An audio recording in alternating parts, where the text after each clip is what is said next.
Usually, that's usually what happens. But we'll go ahead and get started with this evening's program. I'd like to introduce Clem Dinsmore. When he first popped up on the screen, it said Francis Dinsmore. But now that we're all good friends, he's going to go by Clem. So that's the name that appears with his photo. And as you know from the announcement of this class, we're going to talk about some legislation dealing with solar power in Delaware, and specifically the opportunity for low-income residents to participate in a program like this. You know, very often, particularly when there are new technologies, they are most available for those with the greatest ability to pay. But as I understand it, this legislation is designed to ensure that a broader swath of Delmarva customers, Delaware residents, will have the ability to benefit from this solar technology, which is clearly one of the important elements in enhancing the environment. And as we tend to think about it these days, the whole question of environmental justice. Our Peace and Justice Work Group is focused on all sorts of aspects of both. And as we know from conversations and work that Sally Butner and Roger Reinecker have brought to our attention, much of what happens in the world around the environment and protecting the environment actually intersects with issues of social and racial justice. And clearly that's the case with the bill that Clem's going to discuss tonight. And then he'll move further into other issues and opportunities for addressing some of the fundamentals that contribute to climate change and the associated justice or injustice associated with changes in our environment. So I'm going to turn it over to Clem and ask him to do a quick introduction with some background, and then move into this evening's topic. Welcome, Clem. You're muted.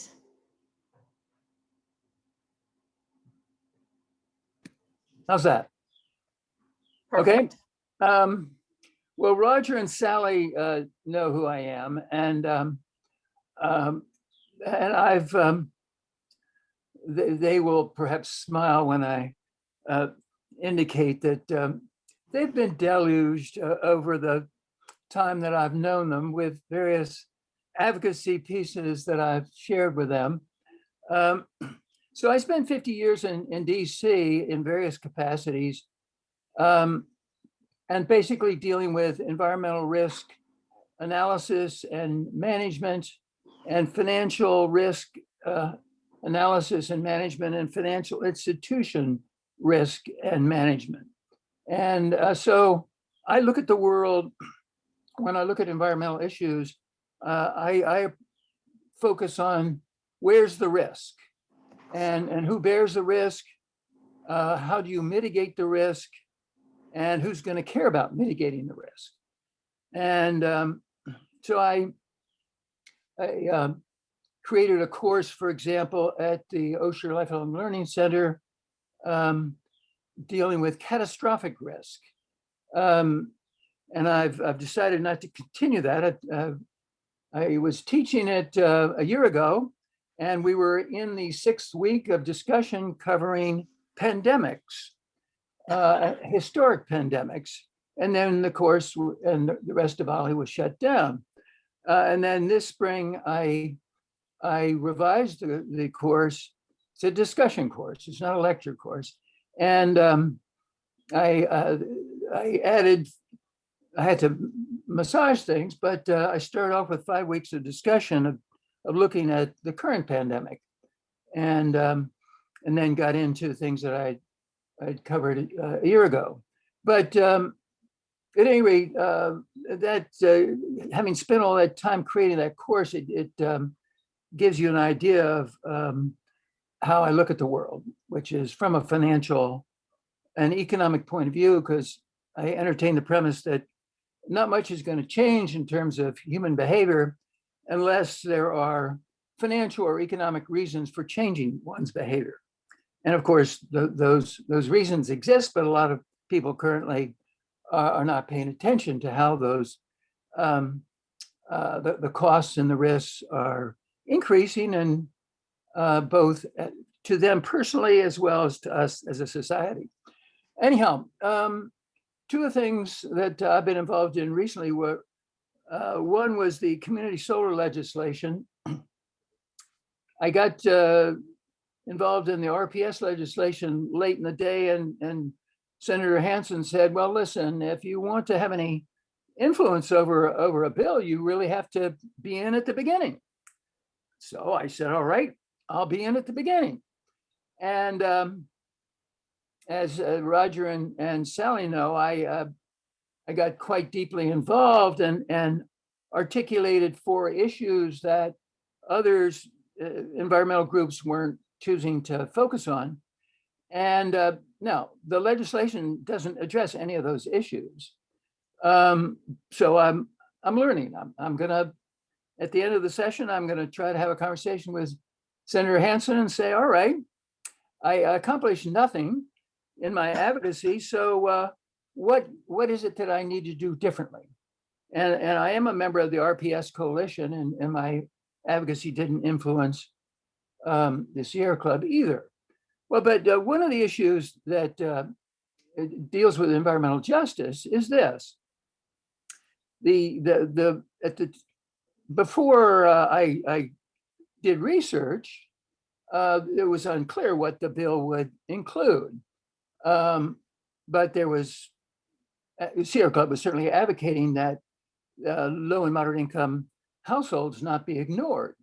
Anyhow, the bill as passed by the Senate and so far passed by the House Energy Committee, and probably will be enacted sometimes in the next week or so, or days, has a requirement that 15% of those who participate in a community solar project have to be low income, as defined by programs that are used by and applied by Energize Delaware. I'm not going to wander too much around what community solar is all about. Why don't I have a show of hands as to who thinks they're pretty knowledgeable as to what the conceptually community solar is? All right. So I see Roger and Sally. There you go. Okay, so here it is in a nutshell, and I'm not going to attempt to get into the nitty gritty of the bill, except in one regard. Well, I'll take Wawasset Park. I live in Wawasset Park. Well-to-do community, historic planned community, covenants created by lawyers for DuPont Corporation, project implemented by DuPont. There's a homeowners association, there's an architecture review committee, there are very detailed architecture review covenants, and I live a block from the chairman of the longtime chairman of the architecture review committee. Well, on my wife's and my property, the only potential solar access site is one side of our garage roof. And now I've studied the covenants. I've looked at Delaware law, and Delaware law, on the one hand, Delaware law says that Delaware statutory law overrides design covenants. It doesn't override historic preservation covenants. So I've had conversations with the chairman of the architecture review committee, and it doesn't matter what the law says. He says, Clem, if you want to do solar in Wawasset Park, you're going to have to use the shingles that have solar elements in them. Well, I know that those shingles are not nearly as efficient as solar panels. So it's not worth my money and my time to put up solar shingles on my garage roof. Well, how's this relevant to community solar? Well, let's say, and are all of you Delmarva Power ratepayers? Everyone? Okay, everyone is. All right. Maybe Susan is. Well, if most of us are. Okay, so let's say for whatever reason, because of our financial circumstances, because of you living in a community like the one I live in, where getting approval by your under architectural review covenants is not likely, or would be, I'd have to hire a lawyer to argue with the committee about it. You decide, as I've decided, I'm going to be among the first who participate in a community solar project in this state, because I will be able to in effect buy more solar power than I possibly could generate, even if my roofs were well aligned to the south and west, and even if there weren't a whole lot of trees in my community, which there are, which create a lot of shade. So I'm among the residents of Delaware who will benefit from community solar. Community solar is designed to enable access to solar energy by those who either for financial or other reasons don't have good access to solar energy.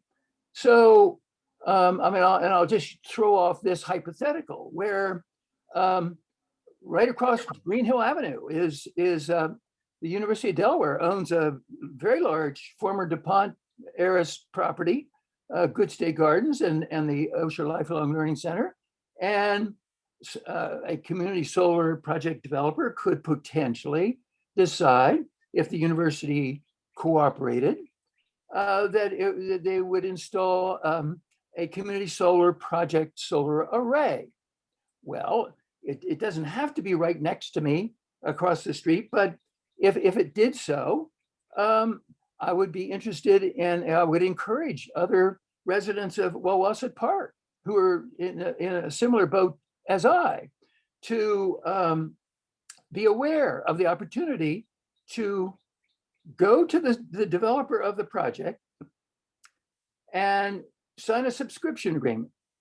And you if you want to participate in a community solar project, you sign a subscription agreement, just like you become a subscriber to an internet service or a movie streaming service. And when you subscribe, you can't subscribe for more than the power that you consume as a ratepayer of Delmarva Power. You can subscribe, I believe it is up to 110%, actually. And what happens is, the whole premise of this legislation, as presented to the General Assembly, is that it will produce a reduction in the energy costs, the electric energy costs of the ratepayer. I won't get into the premise of that, but let's take that as a given. And so I, let's say I need a certain number of kilowatts to satisfy my need, and the project is going to be several megawatts. Well, so I'm going to have a small percentage of the power generated from this hypothetical project. What happens is, whatever the percentage of my interest translates to in terms of kilowatt hours, Delmarva Power will give me a credit against my normal bill for the power that is attributed to me by reason of my subscription percentage of quote unquote ownership of the power generated by the project.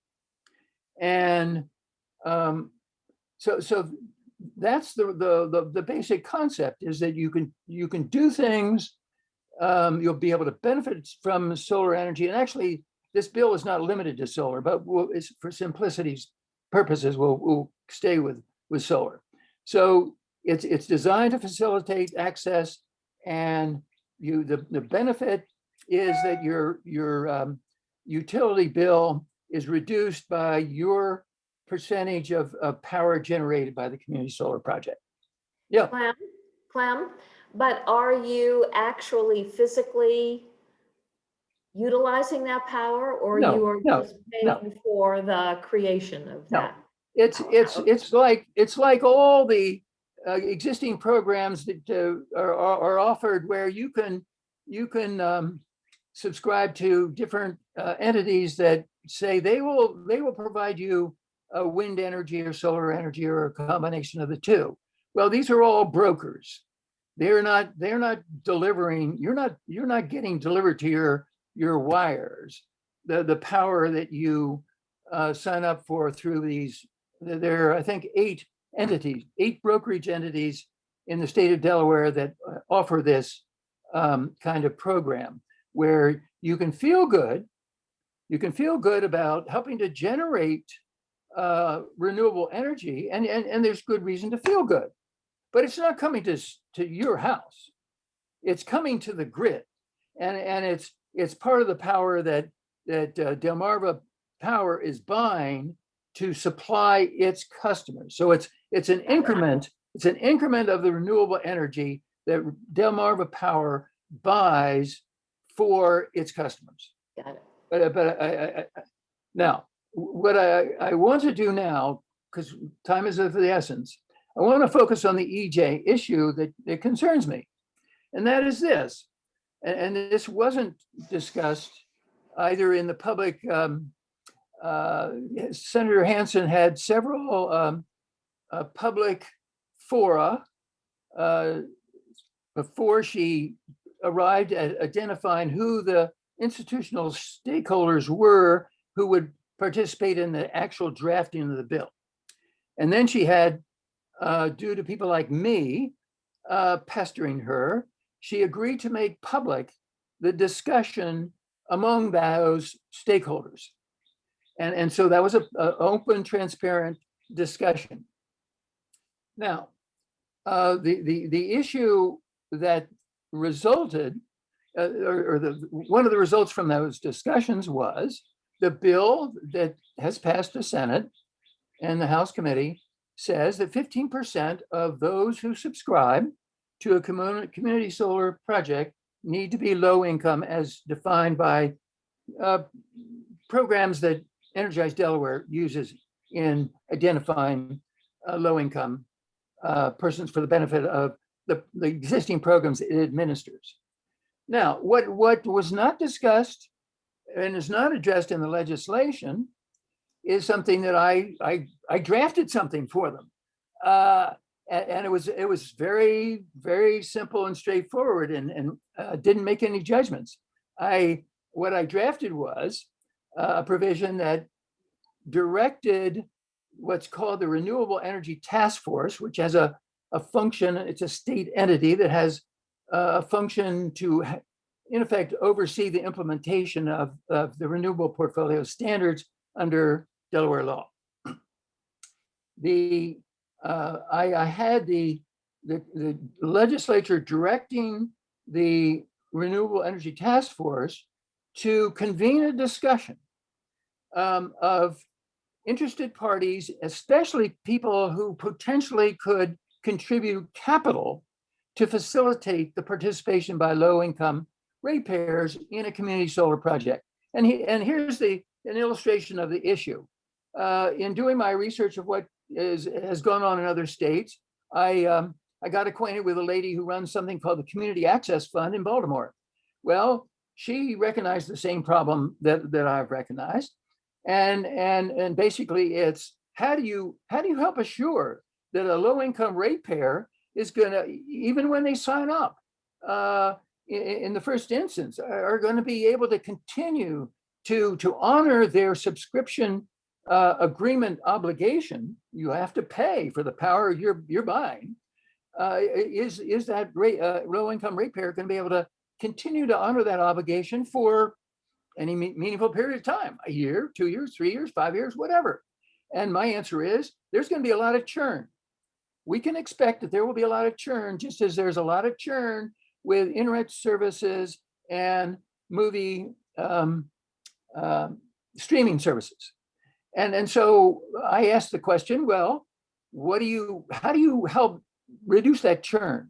And I shared with Senator Hansen and other legislators what this woman who runs the Community Access Fund has done.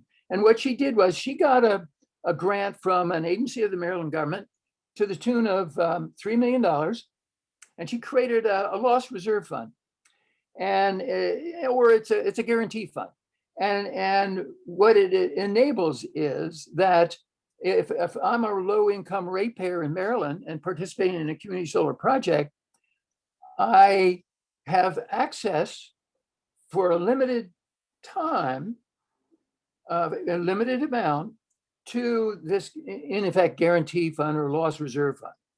And basically what she has told me is that the money she has created in this loss reserve program can at best cover 4 months of default by a low income ratepayer. So now that's $3 million, and there's a limited benefit. So I'm recognizing that there are significant public and private resources that are going to have to be brought to bear to truly enable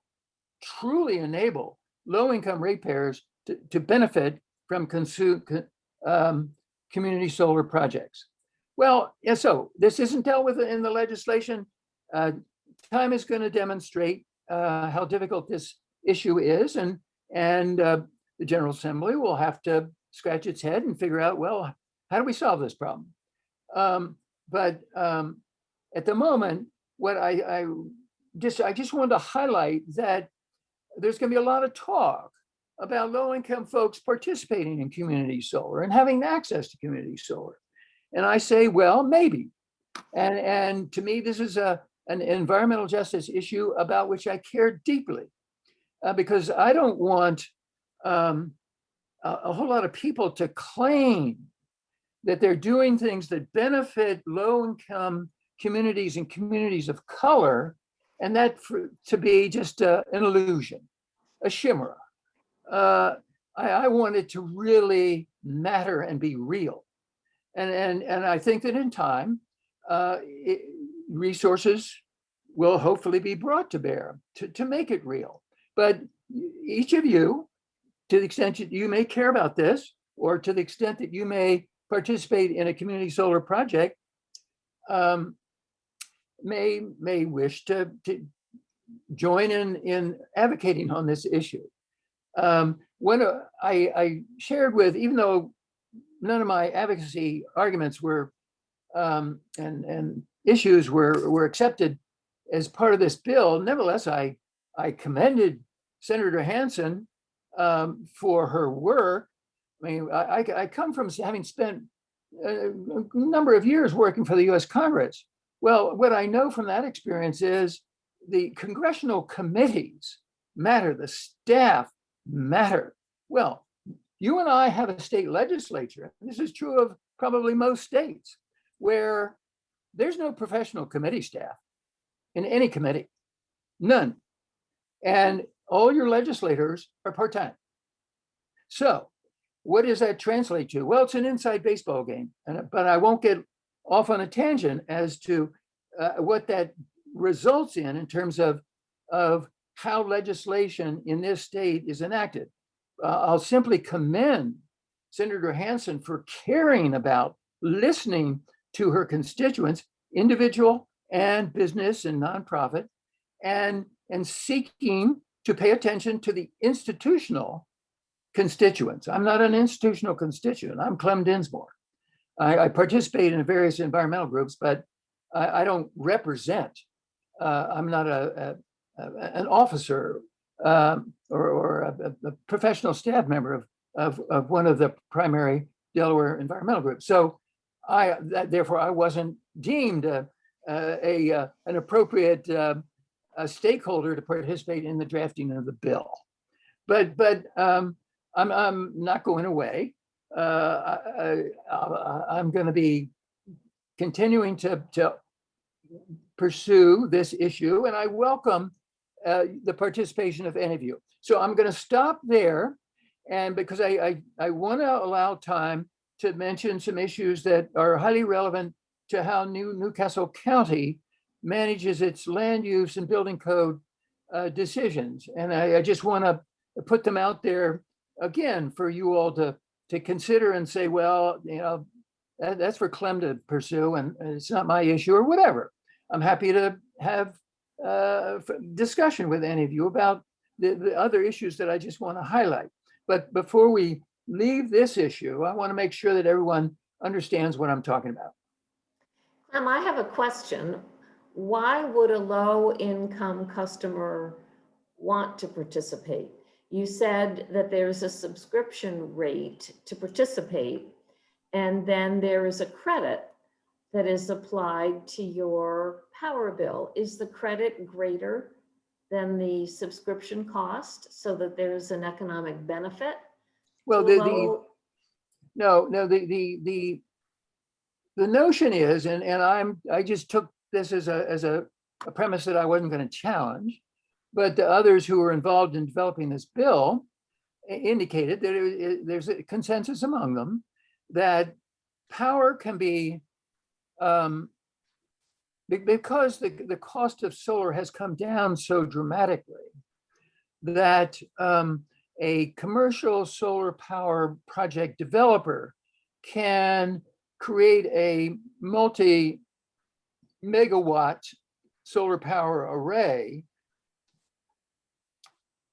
typically on some farmer's land, that will produce power at a cheaper cost than Delmarva Power's aggregate cost, taking account of all the different sources of power it buys on the markets. I mean, remember, Delmarva does not generate power. It's not a generator. But the notion is that, well, solar is less expensive than, in effect, the effective cost that Delmarva Power has to pay for the power generated by third parties all around, certainly east of the Mississippi River. And so there's a savings by reason to any subscriber. There's going to be a savings of some kind. It may only be 5 to 10% of their current bill. So the low income ratepayer is going to have the same incentive that you or I will have. Well, I can save on my bill. Now, also, low income folks may care as deeply as you and I about environmental issues. They may have appreciation that environmental issues are disadvantaging them terribly, more than they are me. I mean, when there's extreme heat, I can turn on the AC. They may not have AC. I have a well-insulated house for a 100-year-old house. They may not. They may not have any effective insulation. So there may be they may have a very good understanding of the environmental benefit of being a subscriber to a solar energy project. But there's no direct economic benefit of that subscription.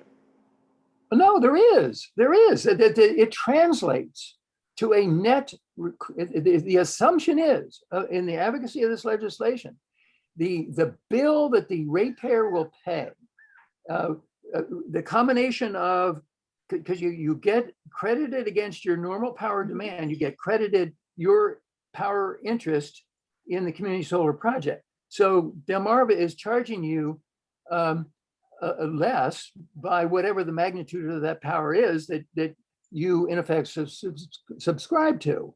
So you're reducing your conventional power demand from Delmarva, and to the extent that you're subscribing to solar, and solar is less expensive than the others, well, you're going to reduce your net utility bill. So is definitely an intended and assumed economic benefit to the ratepayer. So this is what we already have in the industry. If you go to a solar producer, a solar array manufacturing contractor, and say, put solar on my house, he's saying, well, do you want to own it or do you want me to own it? And if you say, I don't want to own it, I want you to let you own it. And they say, okay, the price that you pay for electricity will immediately drop because I own it and I can sell it to you under a PPA, which is a power purchase agreement. I can sell it to you cheaper than Delmarva is going to charge you. So you do nothing except loan your roof to him and immediately your bills drop. And the whole reason is that solar power, generating electricity using solar, because the cost of solar has come down so much, is less expensive than conventional sourced electricity. And so left to its own devices, that's cheaper for you. But if you have to pay for a subscription to this community solar program, are you saving money in total? Yes, because you're paying less to Delmarva. You're not paying. Okay, that's my question. It has to do with how much is the subscription versus how much is the savings. Just trying to understand if there's an economic benefit that you can sell to a low income customer. That's my only question. Yeah, I mean, think of X is equal to what you're paying right now to Delmarva. Yeah. And why is what you're going to pay to the community solar project developer, Right. and your bill is going to be X minus Y to take account of the reduction in power need that you have from Delmarva by reason of your subscribing to the power generated by the community solar project. There was something that brings up a question. My wife and I watched an expose about the PACE program by the federal government, which allows contractors to get involved in offering people liens against their property value in some states to put up energy savings projects.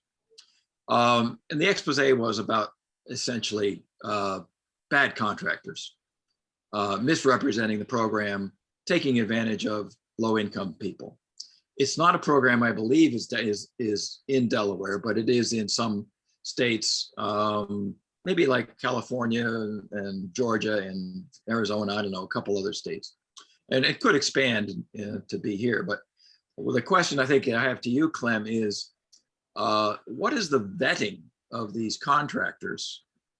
Now, it's clear that they are putting up the capital risk because, going to Sue's question, you're not paying a subscription fee and then paying on top of that the fee, another fee for the generation. It's one fee, it's one thing, but you still have to worry about the contractors that being reliable, putting in an array that's efficient and not inefficient.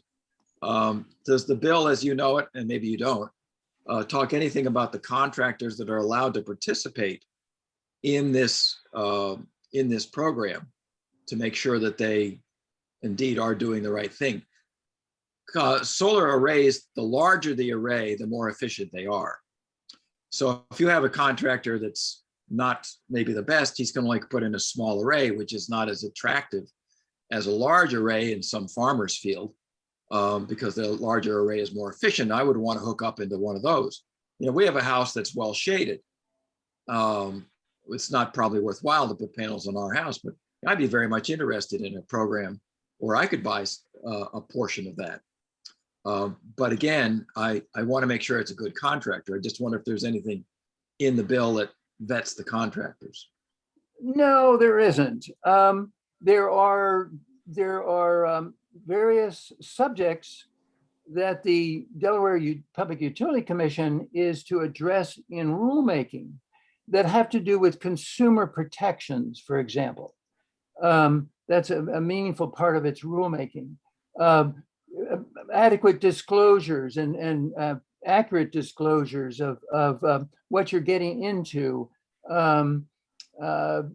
terms of subscription agreements, that how long a term or how short a term can you have?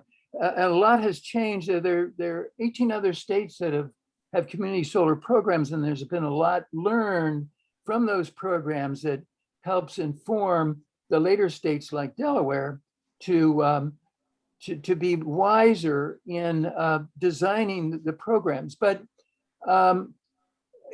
you're going to still have to make your own judgment as to whether you think the community solar developer is an entity that you think has got the wherewithal, the management, the financial capital, and so on to implement a project successfully. Now, as to the size of the projects, that was I heard this discussion among the stakeholders, the public discussion. The community solar developers wanted the projects to be as large as 5 megawatts, which is common in other states, but I forget who was taking issue with that, but one of the other stakeholders. Anyhow, they agreed on 4. So that in Delaware, the projects, at least in the initial implementation, the projects won't exceed 4 megawatts. Well, that's still a significant project. We're not dealing with kilowatts, and we're not. So it's a meaningful size project, but no, there's gonna be an onus on you to figure out whether you're dealing with a developer who has a good track record. I mean, of course, there'll be a lot of the developers will have experience in Maryland and are active in the new program in New Jersey, for example, and then are active. A lot of these developers have a national scope of operation. So there will be ways by which you can research what their track record is in those other states. I'll briefly circle back to the PACE program. Delaware does have a PACE program. And I'm not thrilled with the PACE program, but one of the reasons, well, I won't get lost in it, but the point is that the PACE program was conceived as a way to facilitate access to more capital by developers of renewable energy projects, and that access to capital was or at least conceptually was enhanced by allowing the borrowed money that a developer might borrow to undertake a project. The borrowed money would be secured by a lien that would have the same priority as a real estate tax, a local real estate tax. But I won't get lost. It's a separate, the PACE program is a whole separate discussion. But Delaware does have a PACE program. Well, I would hate to see in the community solar, I would hate to see someone take advantage of people that don't have the wherewithal to, as you say, investigate or compare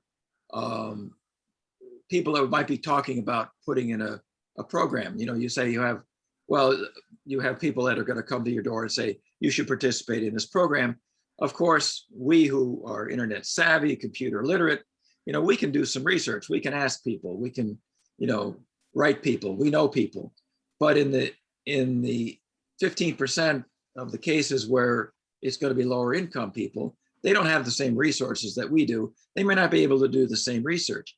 I would hate to see one price offered to the 85% of the people that are able to do the research, and another price benefit being offered to the 15% that don't have. Well, Roger, here's the response to that. And this touches on a point that I made in advocating for enactment of the bill. I said the 15% is a minimum requirement.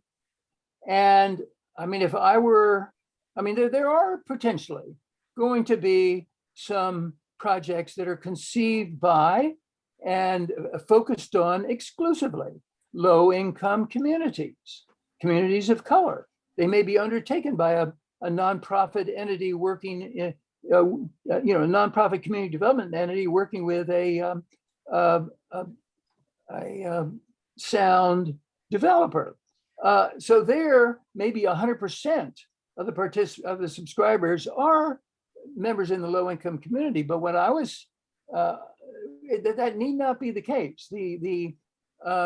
I think a lot of the projects that will be conceived are ones where most of the subscribers, and the subscribers could be your church, they could be a business, they could be a whole variety of entities. The subscribers aren't limited to individuals.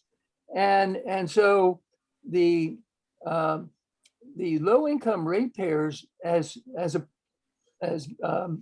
part of the subscriber population of a project may indeed not be more than 15%. And the other 85 are persons like yourself who are sophisticated about doing research. And that actually potentially would be a means of better protecting the low-income ratepayers. I mean, that's one of the arguments I made in favor of the legislation was it enables me to participate in a project where my capital as a subscriber can help make available a community solar project that serves in a material way a low-income community. So I think that it's, whether it's, for example, the Delaware Rapid Transit entity, the corporate entity, is moving to electric buses, as you all may be aware. And it's highly interested in installing solar arrays over its parking lots and facilities. Well, and I've talked with the people at DART, and they said, we might well wish to be participants in a community solar project where we buy maybe 50% and maybe more of the power of the project, and then the rest is bought by you, me, and the others on this call. So and DART's a reasonably sophisticated party. So DART will be looking at the dollars and cents issues, and will care about the entity that comes to it and says, well, we want to lease your multi tens of acre parking lot and put a solar array over it. So there are going to be different types of projects where there will be varied sophistication among the subscribers. Clem, are there any of these community solar projects in existence now? Not in Delaware.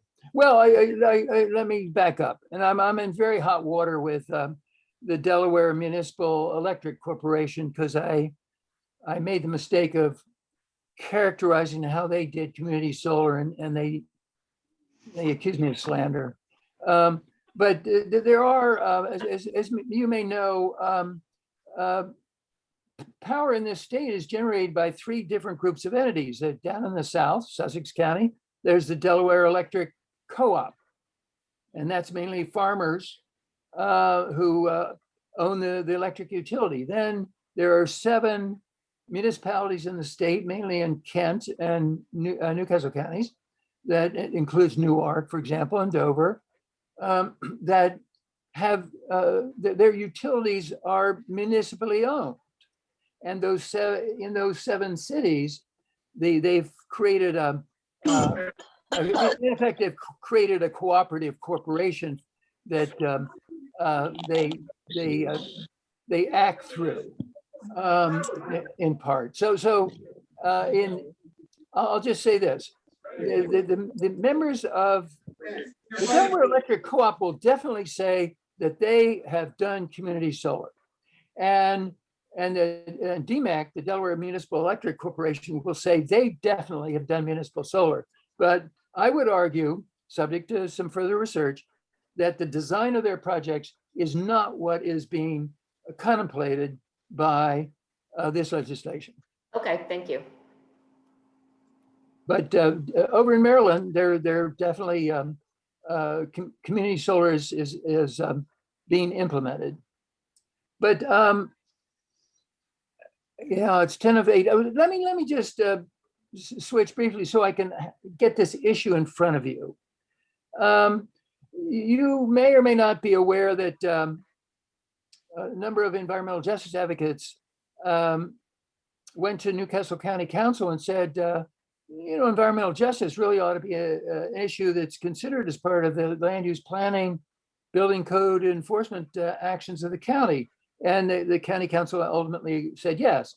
And in response, the Delaware Department of Land, the Newcastle County Department of Land Use said, okay, let's have a deep dive into environmental justice, a deep dive. Well, they had a deep dive, and guess what the deep dive was? It was 2.5 hours, 45 minutes. The first 45 minutes was the head of the land use department talking about what the land use department did. Then there was a panel of 3 people, knowledgeable people. It was an informed discussion, but that took another 30 to 45 minutes. Okay, so that left a half an hour for the deep dive for all the members of the public, to including environmental justice advocates, to indicate what was on their mind. Well, that wasn't a very deep dive. Anyhow, after that deep dive, I wrote the head of the land use department, and I've shared my letter with Sue. And here's what I want to highlight. These are long-term issues. How many of you read the New York Times? Raise your hand. Okay, a couple. There's a guy who writes for the Times named Christopher Flavelle, Flavelle. He covers climate change. He's not the only reporter, but he's one of the key reporters covering climate change. I read every one of his articles. And he's observing what's going on around the country. And here are 2 things we know. We know that climate change is going to dramatically alter the geography of this state in time. This state's going to get a lot smaller, and there's going to be a lot of the flood risk is going to get aggravated. Okay, so poor folks, people of color, tend to live not just in this state, but all around the United States and elsewhere in the world. They generally live in higher flood risk areas. And my first issue with Rich Hall of Newcastle County was to say, Rich, we know that there are a whole lot of people who are going to be increasingly disadvantaged by sea level rise and increased flooding. Assuming that the county wants those folks to remain county residents, where are they going to live? Where in the county are they going to live? Are you thinking about that? Because Rich is saying that his land use planning effort right now is thinking out to 2050. Well, a whole lot of stuff is going to happen between now and 2050. So that was one issue.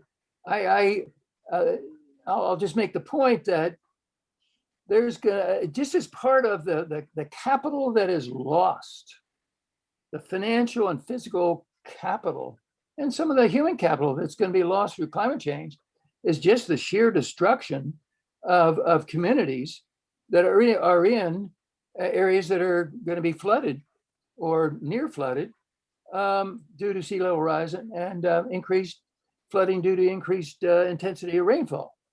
Well, how many jurisdictions in this country do you think have advanced plans for figuring out how they're going to accommodate the residents of their jurisdiction that are faced with that risk? Well, they're probably, you can count on very few hands.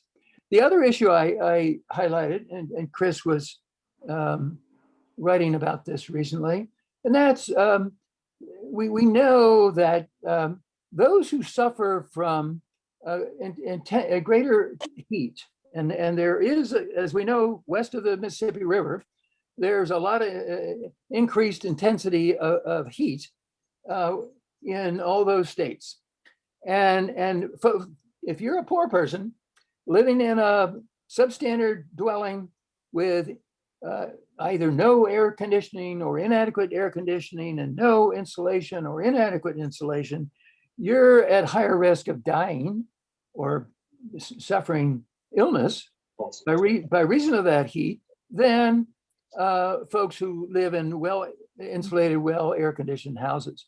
And so I said to Rich, okay, there's a lot of capital that, I mean, actually public and private bodies in this state and elsewhere have a difficult task, and this includes Energize Delaware.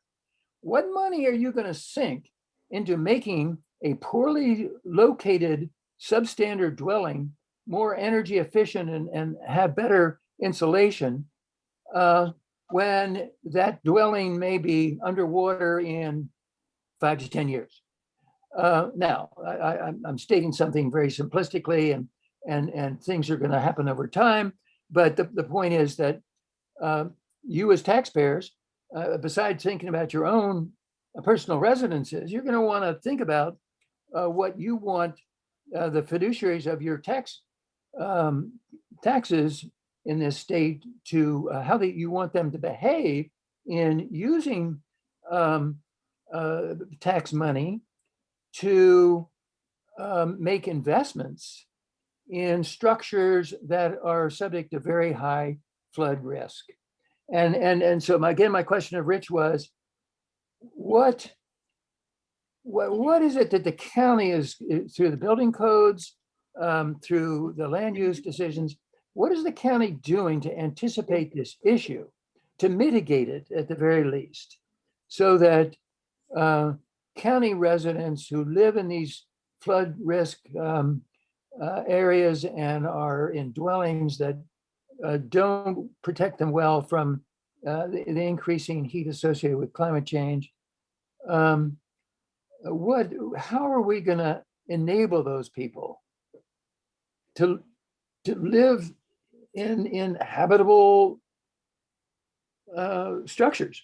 Anyhow, it's a big issue. It's I mean, just to put your to stretch your mind a little bit, think of what New York City has to think about, and what it should have begun thinking about and did after Hurricane Sandy.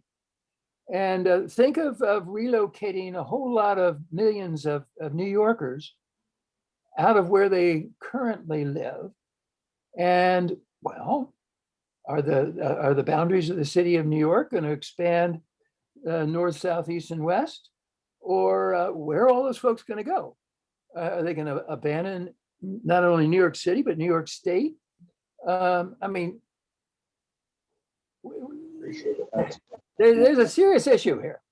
Anyhow, I just want to flag it because it's something I addressed and I shared with Sue. And Sue, you can feel free to share it with those on this call.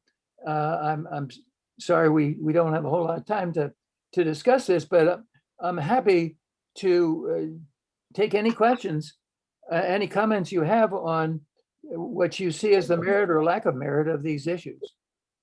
And I'm happy to share Clem's document with all of you that has the detail that he's describing. I'd be happy. I have your names and your email addresses, so I'd be happy to send that to you as a follow-up to this evening. I promised my wife that I was turning over a new leaf, and I was going to. That's never a good sign, Clem. That's just Oh, really no. It's not. She keeps telling me, Clem, you spend too damn much time advocating your own point of view and not enough time listening to other folks. Told you. And so I want to listen to other folks, and the other folks can very much should include you. So if you think that I'm out to lunch in any regard, hey, I've got a thick skin. I live in Washington. That'll be our next hour, Clem. Yeah. Oh. I mean, this issue of planning that you were just talking about, Clem, I mean, it's just absolutely huge and so little discussed. I mean, I read an article today about the Florida Keys and discussion there. One of their places down there, one of the I guess cities, they were talking about raising their roads and a project that would be, I don't know, billion or so. They don't have the money to do it, but they decided that's what they're going to do. Or maybe they won't if individuals aren't going to raise their yards. How you would raise your yard, I'm not quite sure, but it's absolutely agree. It's a huge under discussed problem. Well, that was Well, Chris. and part of it is that we continue to allow building in, coastal areas that make no sense. That 60% of it's I heard intensifying the problem. It's making it greater. It's like my friends who had houses on the cliffs in Southern California and had a mudslide and lost the house and built the house back up there again, lost the house, built the house back up there again. There's a certain insanity that factors into the decisions that people make. And you can only hope that those public officials charged with a broader perspective on the safety and security of their communities would take a different view. Well, let's have some of a these community wager here. And the wager has to do with what percent. Let's assume that an infrastructure bill comes out of the Congress this summer or by early fall. What percent of the dollars in that bill will be addressed to dealing with climate adaptation? How much will be allocated to climate mitigation as presented by decisions involving infrastructure? And how much will be just continuation of funding roads, water, sewer, whatever that we've been doing for, hundreds of years? Well, and Clem, you know as well or better than anyone that this pushback about climate change being a hoax and not real, it stymies meaningful action and discussion. So you're going to have to hope that there are areas that will take it seriously, that will take action. I remember reading an article that said people in Florida are stepping out on their front lawns and their lawns are all squishing because it's limestone underneath the sod and the seawater is coming in through the limestone. So the seawater is eating away at people's front yards because of climate change and ocean sea level rise. And it's right in front of us. And yet we are willfully blind as to what's happening, the causes of it, and what needs to be done. Well, So, I'll just give you some reason for hope. oh, good. And that's because I look at things from a financial risk point of view.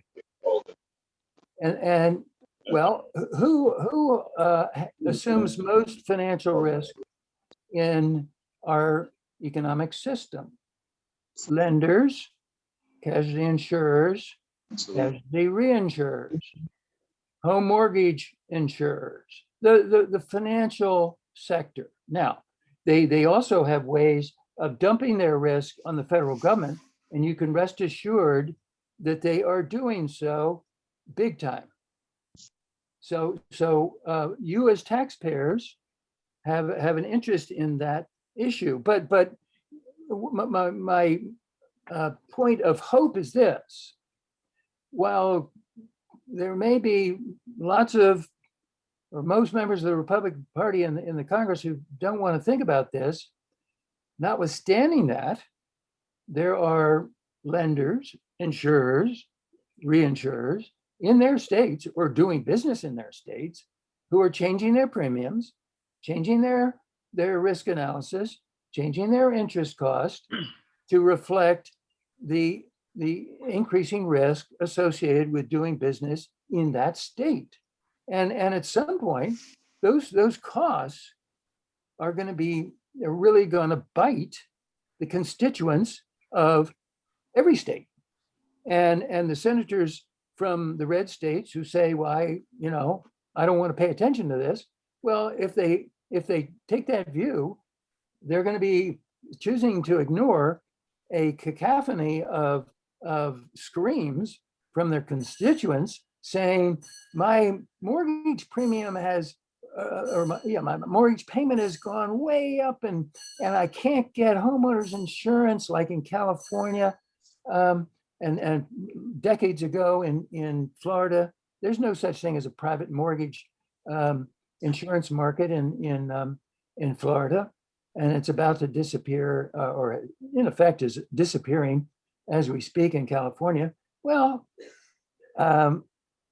those constituents, when the costs and the risks start to bite, the politicians will have to respond, and To that's pay attention. it's coming. Well, thank you for ending with a ray of hope, Clem. I appreciate you doing that. I appreciate you being here. I appreciate everyone being here. Thank you so much. I want to let you know about next week. Our topic is helping women along the journey. And Kitty Knox, who's a member of Westminster and spent 20 years as a facilitator of a support group for inpatient women victims of domestic abuse in Chester County, will speak about her work helping them to heal and move forward. And Sue Weisinger, who has served for years helping women at the Baylor Correctional Institute, the Delaware Women's Prison, helping them with decision-making and self-esteem development as they prepare to re-enter the community at the end of their sentences, are going to speak with us about their work and the joy in doing it, the opportunities, the transformations that are accomplished. So it should be a wonderful program, and hope that you will join us for that. So thank you once again, Clem. I will send out your document. If anybody has any questions or comments, I will also include Clem's email address so that you could contact him directly if you have any feedback or comments, and we'll go from there. And thank you for the invitation to participate. This wasn't anything like the discussion that I have held in my catastrophic risk class, where I'm picking the brains of everyone in the class. This was way too much Clem Dinsmore talking. I just want to say thank you, All right, Clem, well, because thank I you. didn't realize how much I didn't know. I realized all this is on here. I have to study up after we close out and put it on my screen. There's so much about PACE on this on the site that I'm like, again, there's so much I don't know. More homework to do. Yeah, hallelujah. Thank More you. to Thank learn. you, Clem. you. Thank you. All right, thank you We're all. all lifelong learners. We are Yes, that. we are. We are that. Thankfully we are. Yes, indeed. All right, good night. Good Thank night. you, Sue. Good night. Bye. Bye.